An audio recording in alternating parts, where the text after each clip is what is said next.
तुर्की में भारत का ऑपरेशन दोस्त जारी है। इस्कंदरन शहर से भारतीय सेना की मदद की तस्वीरें सामने आई है। और यहां भारतीय जवान एक अस्पताल में भूकंप पीड़ितों की लगातार मदद करते दिखाई दे रहे हैं। भारतीय सेना की मेडिकल असिस्टेंस टीम लगातार पीड़ितों की मदद में जुटी हुई है। यहाँ एक अस्थायी अस्पताल में करीबन 100 जवानों की टीम मौजूद है। इसके साथ ही अस्पताल में सर्जिकल और इमरजेंसी वार्ड के अलावा एक्सरे लैब और मेडिकल स्टोर की भी सुविधा उपलब्ध कराई गई है। भारतीय यूनिट कमांडर कर्नल यदुवीर ने कहा है कि अस्पताल ने अब तक के करीब 400 मरीजों का इलाज भी किया है। और ये तस्वीरें जो सामने आ रही है, ऐसे में जबकि भारतीय सेना के जवान, एनडीआरएफ के जवान लगातार यहां मदद करने में जुटे हुए हैं, एक बड़ी राहत मिल रही है तुर्की में वहां उन लोगों को जो इस भूकंप के शिकार हुए। और सीधे आपको लिए चलते हैं ग्राउंड जीरो पर। तुर्की के नुर्दे से जावेद मंसूरी हमारे सहयोगी जो आपको पल पल की लगातार अपडेट दे रहे हैं। जावेद, अभी वहां पर क्या हालात बने हुए हैं? आंखों देखी तस्वीरें बताइए। देखिए है, पहले मैं इस जगह आपको समझा देता हूं क्योंकि सबसे ज्यादा भूकंप प्रभावित इलाकों में से एक है और इसकी गंभीरता का अंदाजा इस तरह से लगाया जा सकता है कि जो तुर्की में 3 एनडीआरएफ की टीमें आई हैं, 2 को यहां पर तैनात किया गया। और जरा तस्वीर में आपको दिखाता हूं किस तरह से जो मलबा है वो ये एक 8 मंजिला इमारत का मलबा है और अब इस मलबे को यहां से हटाने का काम भी चल रहा है। देखिए ट्रक यहां पर लगाया हुआ है और देखिए ऑपरेशन दोस्त जिसकी दुनिया भर में चर्चा हो, राउंड द क्लॉक 24/7 यहां पर काम कर रही है। मैं आपको तस्वीरों में अगर दिखाना चाहूं तो देखिए एनडीआरएफ की टीम आपको नजर आएगी। अभी देखिए जो आपको येलो कैप में नजर आ रहे हैं वो एनडीआरएफ के जवान हैं जो यहां पर सर्च एंड रेस्क्यू ऑपरेशन लगातार चला रहे हैं। ये जो आप मलबा देख रहे हैं ना, ये 8 मंजिला इमारत थी और आपको बता दूं मैं कि यहां पर अभी भी कुछ शव मौजूद हो सकते हैं, ऐसी जानकारी है। और यहां उसी का सर्च ऑपरेशन चलाया जा रहा है क्योंकि एक टेक्निक ये होती है कि जो इलाका क्लियर हो जाता है, जो इमारत का जो मलबा है उसको इस तरह से गाड़ियों में लोड किया जाता है और उसको यहां से हटाया जाता है। लेकिन अभी भी चूंकि यहां पर आप देखेंगे जो हाथ में आपको टॉर्च नजर आएगी, यहां पर शव हैं, तो ये कोशिश है कि जो मलबा पहले हटा लिया जाए और फिर यहां से शवों को भी निकाला जाएगा। देखिए नूरदागी का जो इलाका है मैं आपको दिखाऊं, नूरदागी में 2 एनडीआरएफ ने 2 जिंदगियां बचाई है। कल 8 साल की बच्ची की जिंदगी बचाई थी, उससे पहले पिछले 24 घंटे में एक और 6 साल की बच्ची की जिंदगी बचाई थी। ये देखिए ये एनडीआरएफ के जो जवान है ये अभी अपने काम के लिए जा रहे हैं, सर्च एंड रेस्क्यू ऑपरेशन के लिए लगातार आगे बढ़ रहे हैं। तो ग्राउंड रिपोर्ट न्यूज़ 18 इंडिया की टीम आपको दिखा रही है और देखिए यहाँ पर अभी जो अपनी तैयारी कर रहे हैं, तमाम जो साजो सामान है एनडीआरएफ का, जो देखिए पत्थर काटने की जो मशीन है वो यहाँ पर आपको मौजूद नजर आएगी और जो तमाम एनडीआरएफ के जवान हैं ये यहाँ पर आपको नजर आएंगे। हमें बहुत गर्व है आप पर, पूरी दुनिया देख रही है, हम आपसे ये कहना चाहते हैं।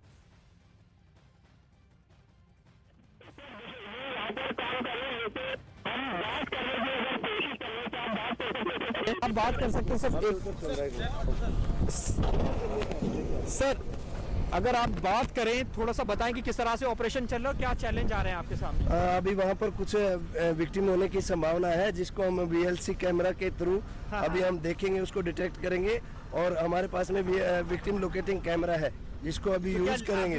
हम टॉर्च के द्वारा वहाँ देखने की कोशिश किया, कुछ दिखाई नहीं दिया। अभी हम विक्टिम लोकेटिंग कैमरा को अंदर में, उससे क्या पता चलेगा सर? उससे अगर अंदर में कोई भी होगा, उसमें कैमरा भी है, टॉर्च भी है और एक्सटेंड हो सकता है वो जितनी जगह पर, अगर वहाँ पर पता चल जाएगा कि क्या कोई वहाँ पर जिंदा है, बिल्कुल कुछ भी अंदर में होगा तो उसका हमें पता चल जाएगा। उसको हम देख के फिर हम डेब्रिस को काट के अपने चैलेंज क्या आ रहे हैं? चैलेंज तो बहुत सारे चैलेंज है हमारे पास में।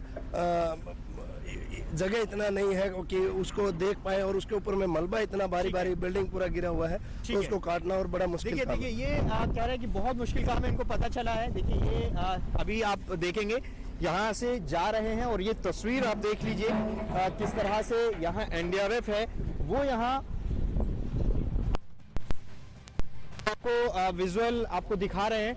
और देखिए यहाँ से मलबे को लगातार हटाने की कोशिश की जा रही है, एनडीआरएफ की टीम है यहाँ पर। और आपको बताएं कि ये एक इलाका है नूरदागी गाजियान्तेप प्रांत का, इसके अलावा मारस प्रांत तस्वीरें हैं वो सामने आ रही हैं। हैते में जो भारतीय सेना है उसने हॉस्पिटल सेटअप किया है 30 बेड का, जहां तमाम जो मेडिकल इक्विपमेंट्स हैं वो वहां पर हैं और राउंड द क्लॉक 24/7 वो हॉस्पिटल चल रहा है। तो ये तुर्की में और तुर्की की तबाही की तस्वीरें, लेकिन एक चीज जो नजर आ रही है तुर्की में वो ये है कि अब जो शहर प्रभावित हैं वहां के जो लोग हैं वो अब रिलीफ कैंप्स में रहने को मजबूर है। देखिए यहाँ और भी लोग आपको नजर आएंगे, फैमिली के कुछ लोग भी यहाँ पर बैठे हुए हैं और बताया जा रहा है कि यहाँ जो डेथ हुई है वो इन्हीं के रिश्तेदार हैं और ये एक लोकेशन है। मैं आपको जरा नूरदगी का ये आंकड़ा कुछ बताना चाहता हूँ। दरअसल यहाँ पर 2000 से लेकर 2200 घर हैं, जिसमें जो जानकारी हमें मिली है उसमें 581 जो बिल्डिंग्स हैं वो पूरी तरह से डैमेज हो चुकी हैं, नेस्तनाबूद हो चुकी हैं, जमींदोज हो चुकी हैं और उनमें रहने वाले लोग आप समझ सकते हैं कि स्थिति क्या होगी। जानकारी ये है कि नूरदागी में ही करीब 1000 लोगों की मौत हुई है। ये एक इलाका है और इसी से आगे मिलते हुए कई इलाके हैं। सीरिया बॉर्डर तक अगर आप जाएंगे तो वहां पर भी इसी तरह की स्थिति है। कुल मिलाकर जो आंकड़े हैं वो अब तुर्की में ही 21,000 को क्रॉस कर चुका है और अगर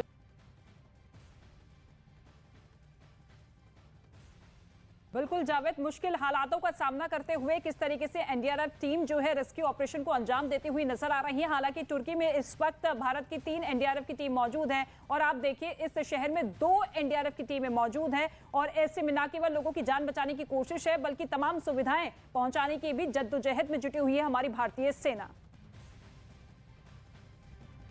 और ये तस्वीरें दिखाती है कि किस तरह से भारत की सेना के जवान, एनडीआरएफ के जवान लगातार वहां मुस्तैद हैं, 24 घंटे मदद करने में जुटे हुए हैं और तुर्की की ओर से भी इसके लिए धन्यवाद कहा गया है। ऐसी तस्वीरों को देखकर भारत के गृह मंत्री, प्रधानमंत्री ने भी उनका अभिनंदन किया है। तो तुर्की में भारत का ऑपरेशन दोस्ती लगातार जारी है। स्कैंड्रन शहर से भारतीय सेना की मदद की तस्वीरें सामने आ रही है, जहां भारतीय जवान एक अस्पताल में भूकंप पीड़ितों की मदद करते हुए नजर आए। भारतीय सेना की मेडिकल असिस्टेंस टीम लगातार वहां पीड़ितों की मदद करने में जुटी हुई है। भारतीय रेस्क्यू टीम में करीब 100 लोगों की टीम यहां पर मौजूद है।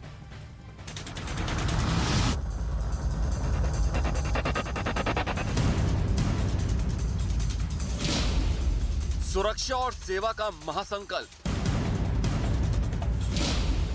तुर्की में मिशन रेस्क्यू पर हिंद की फौज।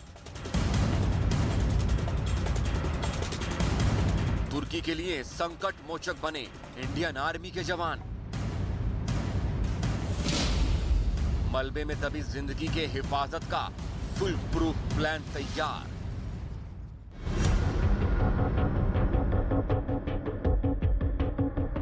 ये तस्वीरें तुर्की के स्कैंडरन शहर की हैं, जहां ऑपरेशन दोस्त के तहत भारतीय सेना के बनाए फील्ड अस्पताल में भूकंप पीड़ितों का इलाज किया जा रहा है। भारतीय सेना की मेडिकल असिस्टेंट टीम लगातार पीड़ितों की मदद में जुटी है। यहाँ भारतीय रेस्क्यू टीम में करीब 100 लोगों की टीम मौजूद है और ये अस्पताल लगातार बिना रुके 24 घंटे पीड़ितों की सेवा में जुटा है।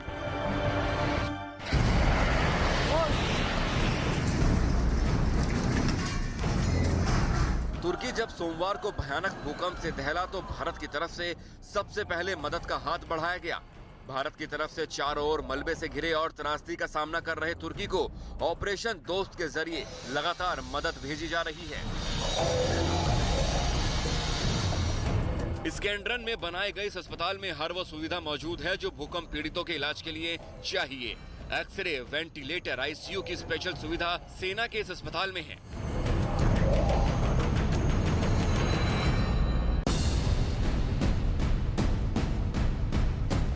इस आर्मी फील्ड हॉस्पिटल में मेडिकल, सर्जिकल और इमरजेंसी वार्ड चलाए जा रहे हैं। एक्सरे लैब और मेडिकल स्टोर की सुविधा वाले 30 बेड के इस अस्पताल में अब तक हजारों मरीजों का इलाज किया जा चुका है।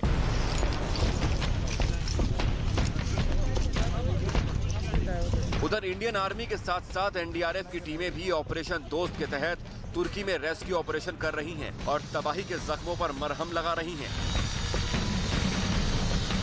एनडीआरएफ की 3 टीमें दिन रात मलबा हटाने और जिंदगी बचाने में जुटी हैं। एनडीआरएफ टीम को तुर्की के नूरदाग में बड़ी सफलता मिली और 110 घंटों तक मलबे में दबे रहने के बाद 8 साल की एक बच्ची को जीवित निकाला गया।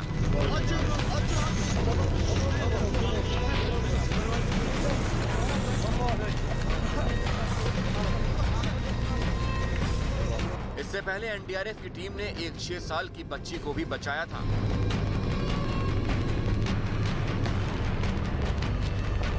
तुर्की में राहत बचाव के काम में जुटी सेना के जवानों और एनडीआरएफ के जवानों की तारीफ में पीएम मोदी ने ट्वीट किया, हमारी टीमें ऑपरेशन दोस्त के तहत दिन रात काम कर रही हैं। ज्यादा से ज्यादा जिंदगी और संपत्ति को बचाने के लिए वो अपना जोर लगाते रहेंगे। इस संकट की घड़ी में भारत तुर्की के लोगों के साथ मजबूती से खड़ा है। तुर्की में मरने वालों की संख्या के साथ ही घायलों की संख्या में लगातार इजाफा हो रहा है। ऐसे में भारतीय सेना और एनडीआरएफ की ओर से की जाने वाली मदद वहां खौफ, दर्द और गम के मंजर के बीच भी लोगों को उम्मीद दे रही है। जावेद मंसूरी लगातार हमारे साथ मौजूद हैं। दुर्दई से सीधे लाइव एक बार फिर से रुक कर लेते हैं। जावेद, देखिए, विनाश का केंद्र तुर्की भले ही बना हुआ है, लेकिन जोश पूरी तरीके से आई है। जैसे जैसे जिंदगियां बचती हुई नजर आ रही है, एनडीआरएफ की टीमें युद्ध स्तर पर रेस्क्यू ऑपरेशन को अंजाम दे रही है। जिस शहर में आप मौजूद है, आप बता रहे थे कि यहाँ पर आबादी देखिए ज्यादा नहीं है, लेकिन बिल्डिंग्स को सबसे ज्यादा नुकसान पहुंचा है। ऐसे में अभी भी बहुत से शव है जो कि मलबे के ढेर में दबे हुए हैं। तो किस तरीके से आगे की कार्रवाई? देखिए, जिस तरह से एनडीआरएफ अभी मौजूद है और देखिए वो अपनी जो मशीन है, जो मेटल डिटेक्टर, लाइव डिटेक्टर है, माफ कीजिएगा, उसको थी कि लाइव डिटेक्टर तैयार रखना है। आप देखिए ये मशीन आप यहां पर देखेंगे, इसको ये तैयार यहां पर किया जा रहा है। और मैं आपको जरा तस्वीर दिखाना चाहूंगा। जो मेरे पीछे आप देखेंगे, ये 8 मंजिला ये इमारत थी, 8 मंजिला ये इमारत थी, ये जमींदोज हो गई है। और यहाँ पर अभी भी कुछ होने का जो संभावना है वो इनको पता चली है, जो एनडीआरएफ के जवान हैं, तभी ये जो लाइव डिटेक्टर मशीन है उसको तैयार कर रहे हैं। और अगर आप तस्वीरों में देखेंगे तो यहाँ पर लगातार जो जिस तरफ ये क्लियर हो चुका है कि यहाँ पर अब कोई शव नहीं है, सिर्फ मलबा है। उस मलबे को हटाने का काम चल रहा है। आप ये जरा तस्वीर देख लीजिए। और अब देखिए मलबे का जो ढेर है ना, वो आपको यहाँ की हकीकत बताएगा। वो गवाह है कि किस तरह से जबरदस्त भूकंप तुर्की में आया। उस भूकंप ने, देखिए ये मलबे का ढेर, देखिए कई फुट ऊंचा ये मलबे का ढेर है। और इसी से लगी हुई एक और इमारत है। इमारत गिरी नहीं है, लेकिन अगर आप तस्वीरों में देखेंगे तो पूरी तरह से इसका जो बाहरी हिस्सा है वो क्षतिग्रस्त हो गया है। लेकिन एक इमारत ऐसी थी जो पूरी तरह से जमींदोज हो गई। तो ये तस्वीर